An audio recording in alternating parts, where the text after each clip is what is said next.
Ukraine is now showing glimpses of its counter-offensive, but the big question remains: is Russia ready? It's day 442 of Russia's operation in Ukraine. Let's dive deeper. Ukraine is now attacking multiple areas on the front line, but Zelensky says they are not ready yet to launch a counter-offensive. Starting from the Kherson region, many sources have speculated that Ukraine wants to achieve amphibious landing on the eastern side of Dnipro River. Today a report came that Ukrainian forces launched a probing attack on Potemkin Island. They were attacking Russian forces stationed here, although Ukrainian forces did not make any advance. But it is said that they are planning to capture the gray area, and the remaining small portion that Russian forces currently hold.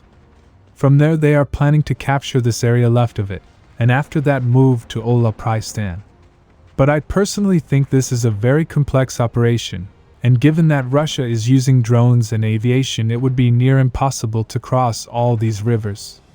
In war, simple operations are more effective as they don't require many things to go right. In this operation, Ukraine is asking many things to go right, which hardly happens in war. Now moving to Novotnetsk, which is located left of Wagner. As per latest report, Ukrainian forces launched an attack and were successful in crossing this Shaitanka River. But Russian forces responded to this by heavy artillery. There was no progress reported from the Ukrainian side. Currently artillery duels were taking place. Now moving to Bakhmut. Before we move to the city, let's start from south of Bakhmut. After yesterday's Ukrainian advance, Wagners were able to patch up holes in Russian defense, and as a result managed to stabilize the front line. Many people say that Ukrainian forces were successful in capturing another large area around Stepaky. But that's not true. In fact, there are few reports that Wagners went on offensive in order to take back lost areas. As a result, they had small success. We might have confirmation in the next video if that is true. They are also attacking in the direction of the road. Now moving to Khromove Road, I have very shocking news. One source reported that Russian forces retreated from Chasiv Bakhmut Road up to 600 meters. As a result, it is now possible to supply through it. Keep in mind only one Russian source has reported it. If this is true, then all the fights that VDV forces did here will be for nothing. Now moving to Bakhmut city, starting from the southern flank. Just a few hours after I uploaded my last video, a report came that Wagners, after launching massive attacks from multiple directions, were successful in capturing most of the area east of the highway.